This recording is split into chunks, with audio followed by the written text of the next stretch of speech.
क्या मैं अंदर आ सकता हूँ? आइए। Good morning sir. Good morning good ma'am. Morning, बैठिए बैठिए बैठिए। Thank you sir.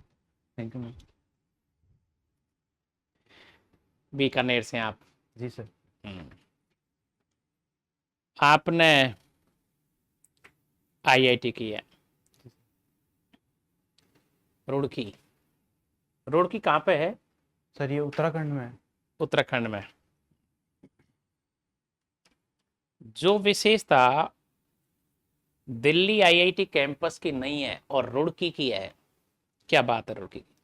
सर एक मेन विशेषता जो मैं देख पा रहा हूँ, जो हमारी मेन बिल्डिंग है, जिसे थॉमसन बिल्डिंग भी कहते हैं, हम्म। उसकी सुंदरता काफ़ी अच्छी है। उसका जो अच्छा। आर्किटेक्चर है हाँ। वो नॉर्मली किसी आईआईटी में इतनी अच्छी मेन बिल्डिंग हमने नहीं देखी है। हम्म। और दूसरा सर, कैंपस में हरियाली जो है वो काफ़ी मेरे को अलग लगी, अच्छी लगी वहाँ की। अच्छा अच्छा। अभी ये कैंपस की विशेषता सर यही सोच पा रहा हूँ मैं। रुड़की ब्रिटिश काल का है, जी सर। अंग्रेजों के ज़माने का है। पिछले 50 साल में यहाँ से बहुत बड़े पॉलिटिशियन मान लो, विद्वान मान लो, साइंटिस्ट मान लो, कोई एक दो नाम बता सकते हो बड़े नामों के? सर एक मैं नाम ये याद कर पा रहा हूँ, जो आईजीएनपी डेवलप की गई, उनके जो इंजीनियर हैं कंवर सेन, हम्म। उन्होंने वहाँ से सिविल इंजीनियरिंग की थी। अच्छा अच्छा। चलिए, तो आप ये बताइए, कंवर सेन ने राजस्थान में क्या योगदान दिया? सबसे पहले जो गंग नहर थी, हम्म। उसमें भी कंवर सेन का योगदान था। और आईजीएनपी के अंदर उनके योगदान के कारण कंवर सेन लिफ्ट बनाई गई। इंदिरा गांधी नहर क्या मरुस्थल के लिए वरदान साबित हुई है? सर इसके दोनों पक्ष हैं। हम्म। अगर पॉजिटिव पक्ष ये देखें कि सबसे पहले जो मरुस्थलीय एरिया है वहाँ पर पानी की कमी रही है, भूजल का स्तर एक सबसे कम रहा है। इस वजह से कृषि में भी काफ़ी बाधाएं हमने महसूस की थी। लेकिन जब से आईजीएनपी आई है, इन सभी बाधाओं को दूर करते हुए वहाँ पर फसलें लहलाने लगी है। और जो फसलें मरुस्थलीय क्षेत्र में नहीं हो सकती थी वो फसलें भी होने लगी वहाँ पे। जैसे गेहूं की फसल होने लगी श्रीगंगानगर हनुमानगढ़ क्षेत्र में। लेकिन वहीं दूसरा पक्ष भी देखें आईजीएनपी का, तो एक नकारात्मक पक्ष ये हमें देखने को मिलता है कि कृत्रिम नहर बनाने के कारण वहाँ सेम की समस्या हमें देखने को मिली है, जिसकी वजह से जो आसपास की भूमि जो दलदली हो गई थी उसमें बंजर होने के हमें लक्षण दिखने लगे। बीकानेर और जोधपुर राठौर राजवंश रहे हैं यहाँ पे। जी सर। बीकानेर के ऐसे शासक जो राष्ट्रीय और अंतर्राष्ट्रीय स्तर पर प्रसिद्ध हुए हैं? सर बीकानेर के जो शासक हैं, महाराजा गंगा सिंह, उनका योगदान काफ़ी स्तर पे रहा है, राष्ट्रीय और अंतर्राष्ट्रीय। हम्म। जो ब्रिटिश एरा था, ब्रिटिश समय था, उस समय उन्होंने काफ़ी योगदान दिया। जैसे उनकी गंगा रिसाला है, वो वर्ल्ड वॉर फर्स्ट और सेकंड में उनका इस्तेमाल किया गया। जो वॉर कैबिनेट है, उनके अंदर उन्हें सदस्यता मिली। उन्हें सदस्यता दिलवाने में उनका योगदान रहा, क्योंकि वो एक कूटनीतिक रूप से काफ़ी सक्षम थे, और यह योगदान रहा। और हमें राष्ट्रीय स्तर पर देखें तो उन्होंने अकाल राहत कार्य भी बहुत सारे किए। और जो हम ऐसे कह सकते हैं कि शासक वंश में जो जनता का शासन है, जनता को एक लोकतांत्रिक भूमिका देने का योगदान है, वो उन्होंने स्टार्ट किया। जैसे धारा सभा है, लोकसभा है, उन्होंने स्टार्ट किया लगभग 1913 के अराउंड उन्होंने ये चीज़ स्टार्ट कर दी थी। इसी से संबंध दो सवाल और करेंगे अपन अभी। एक तो नरेंद्र मंडल, जी नाम सर। सुना होगा आपने, बिल्कुल सर। और गोलमेज सम्मेलन हुए थे। जी। गंगा सिंह जी का इनसे रिश्ता रहा है कोई? जी बिल्कुल सर। जब नरेंद्र मंडल सबसे पहले गठित किया गया, तो हम्म। उन्हें उनका पहला चांसलर बनाया गया था। अच्छा। और और गोलमेज गोलमेज सम्मेलन? सम्मेलन में ब्रिटिश भारत की तरफ से उन्होंने तीनों ही गोलमेज सम्मेलन में भाग लिया था। ये उनकी खास बात है। जी सर। चलिए, तो यार एक काम करो भरत, जूनागढ़ और मेहरानगढ़ जी सर। में कोई एक अंतर बताओ बढ़िया। सर एक तो सबसे बड़ा अंतर यह है कि जूनागढ़ जो दुर्ग है, वो स्थलीय दुर्ग है, वो पहाड़ी पर नहीं है। और हम्म। मेहरानगढ़ जो दुर्ग है वो पहाड़ी पर स्थित है। और जूनागढ़ दुर्ग पारिक दुर्ग है, उसके बाहर पारिक बनाई गई है। मेहरानगढ़ में वो नहीं दिखाई देती है। इधर आपकी तरफ बीकानेर, हनुमानगढ़, गंगना की तरफ कोई राजस्थान की सीमा पैरी सुरक्षा का प्रहरी कोई किला है क्या? जी सर, मैं याद कर पा रहा हूँ तो हनुमानगढ़ का एक किला है, भटनेर का किला, उसे सीमा का प्रहरी कहा जाता है। कोई इस किले की क्या विशेषता है? सर, इस किले की ये विशेषता ऐतिहासिक बताई जाती है कि इसको यह अजेय रहा है, इसे जीतने में काफ़ी मुश्किलें आई, जो भी आक्रांता आए उन्होंने इसको जीतने में काफ़ी मुश्किलें आई थी, तो इस वजह से ये एक प्रहरी की तरफ। मरुस्थल पर सरकारों ने बहुत प्रयास किया है, मरुस्थल अभी बढ़ रहा है या स्थिर है? सर, अभी के हालात से तो मरुस्थल बढ़ रहे हैं, बढ़ रहा है। लेकिन सरकार अपना प्रयास कर रही है।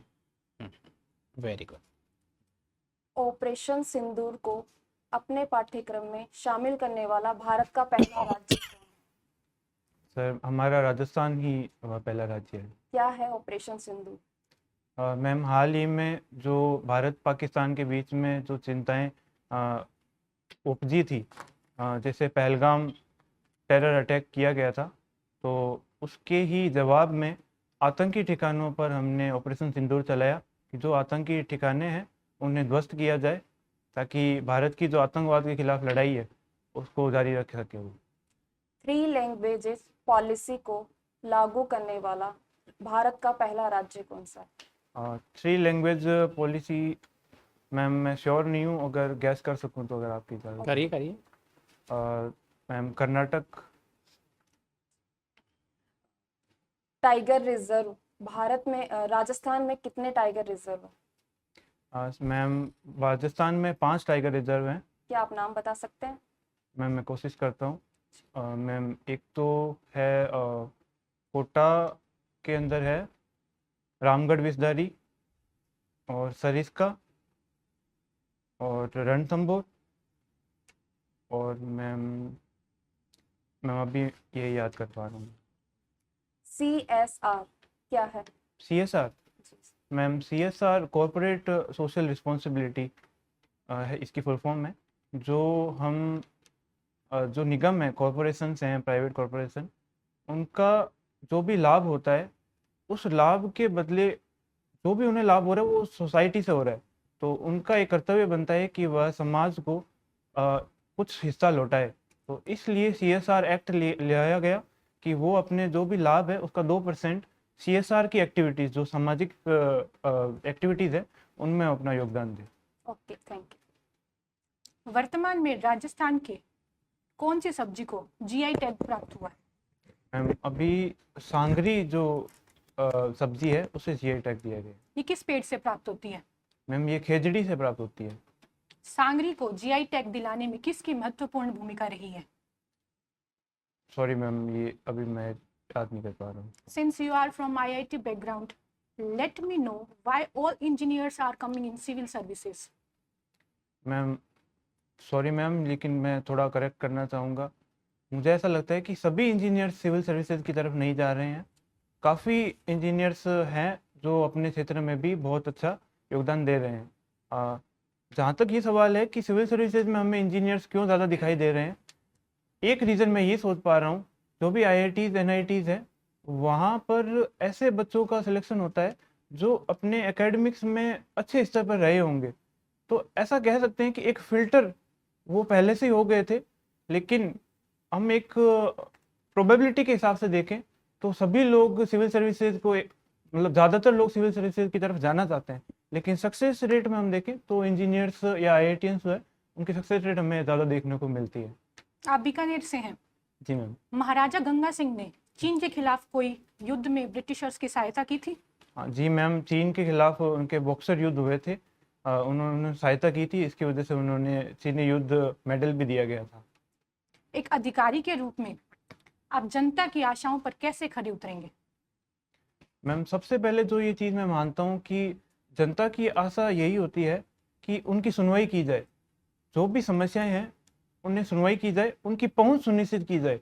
उनकी पहुंच ही सबसे बड़ी चीज़ है कि जो भी अधिकारी होते हैं, बड़े अफसर होते हैं, उनकी तरफ आम जनता की पहुंच सुनिश्चित नहीं हो पाती है। मुझे लगता है कि ये सबसे बड़ा एक काम होगा अगर हम पहुंच सुनिश्चित कर सकें। My last question to you, Bikaner का कल्चर इंडिया के कल्चर में कैसे वैल्यू ऐड करता है? मैम, इंडिया का कल्चर, सबसे पहले तो मैं कुछ सांस्कृतिक उदाहरण देना चाहूँगा। जैसे नाट्य परंपरा है, रम्मत जिसे कहते हैं, और सिंगिंग गायन है जो वहाँ की मांड गायन, मांगणियार जो संगीत जीवी जाति है, मांगणियार और मांड वाले जो है वो इस क्षेत्र में योगदान देते हैं।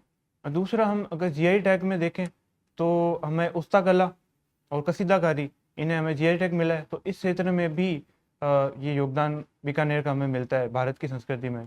और दूसरा, पहनावे में देखें तो वहाँ पे भी हमें मिलता है, नृत्य जैसे है, घूमर नृत्य, कालबेलिया, ये भी यहाँ पे उपजता है। तो इस तरीके से सांस्कृतिक क्षेत्र में योगदान देता है। Thank you.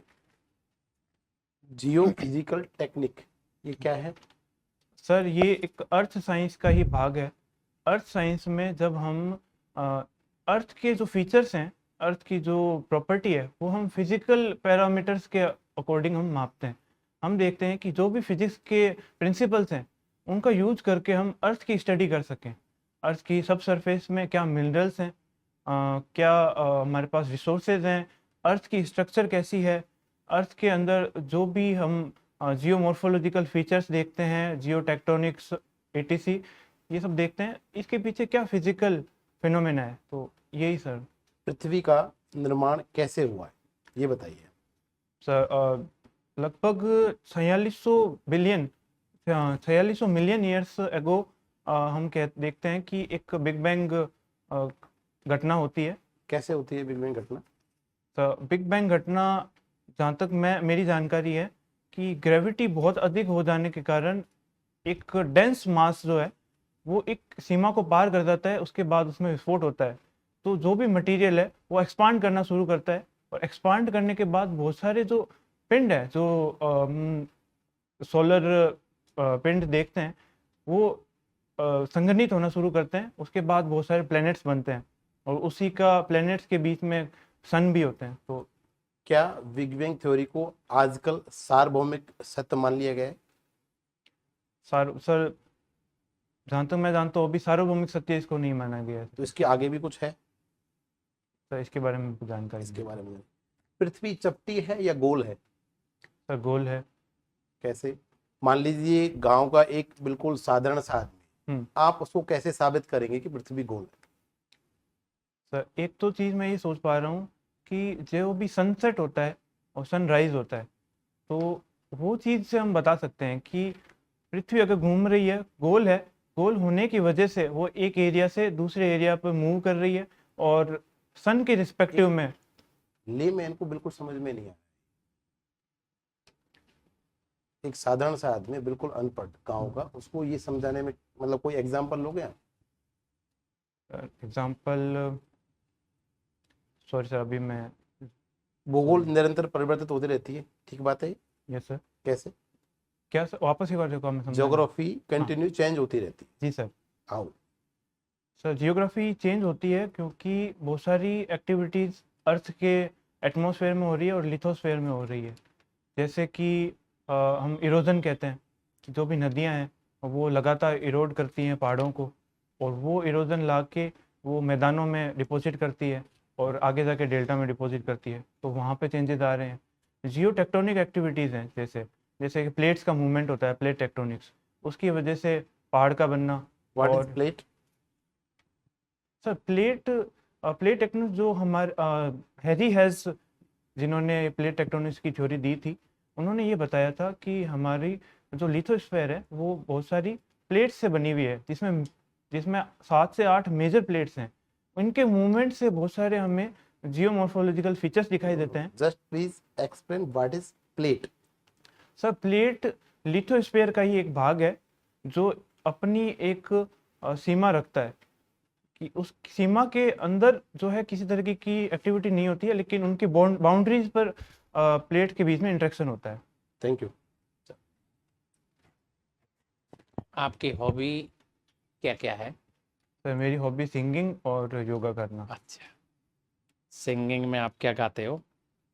मुझे मारवाड़ी गीत और हिंदी बॉलीवुड गीत गाने अच्छे लगते हैं। अच्छा, और ये आप कब गाते हो? सर जब भी खाली टाइम मिलता है, घूमते फिरते, जैसे खाना खाते हैं तो थोड़ा वॉक करते हैं, उस समय गा लेते हैं। क्या कोई मारवाड़ी सुना सकते हो? सर बिल्कुल सर। सुनाइए। सर हमारे राजस्थान का ही लोकगीत है पधारो हमारे देश, तो वो मैं सुनाना चाहूँगा। बिल्कुल बिल्कुल। ओ साजन साजन मैं करूं तो साजन जी बजड़ी, साजन फूल गुलाब रो सूंघूं घड़ी घड़ी, ओ जी केसरिया बाल में आवो नी पधारो मारे देश रे, पधारो मारे देश रे। Very good. Thank you sir. Yoga हमारे मेंस एग्जाम में थर्ड पेपर में आता है, खेल और योग। पतंजलि ने कोई ग्रंथ लिखा था क्या? जी सर, उन्होंने योग सूत्र नामक एक ग्रंथ लिखा था। किस भाषा में था ये? सर जहाँ तक मुझे जानकारी है संस्कृत भाषा में था। अच्छा। योग चित्त वृत्ति निरोध जी सर। पढ़ा है ना आपने? हाँ सर, ये पतंजलि के योग सूत्र से ही लिया गया है, योग चित्त वृत्ति निरोध। सर जिसका अर्थ होता है कि सभी प्रकार की चित्त की जो वृत्तियां हैं उनका निरोध, उनसे मुक्ति पाना ही योग है। अच्छा अच्छा। तो क्या आज के जमाने में इस परिस्थिति में जो मानव जी रहा है, विचारों में टकरावट हो रही है, जी सर। हताशा भी है, तनाव भी है, विद्यार्थियों में कंपटीशन को लेके बेरोजगारी है, कहते हैं कि योग से शांति मिलती है, क्या योग तनाव दूर कर सकता है? सर जी बिल्कुल सर, इसके ऊपर स्टडीज़ भी हुए हैं और लोगों ने प्रैक्टिकल एक्सपीरियंस भी किया है कि योग से तनाव दूर होते हैं। से योग के अंदर बहुत सारी फिजिकल एक्सरसाइजेज होती है जो हमारे हार्मोन को जो बैलेंस है वो वापस बनाते हैं। प्राणायाम करते हैं तो उससे उज्जैनी योग होता है कोई? उज्जैनी? सर उज्जैनी नामक एक प्राणायाम होता है जिसे कंठ से आवाज निकालते हुए जब सांस अंदर लेते हैं हम, तो उसे उज्जैन प्राणायाम कहते हैं। Okay, thank you.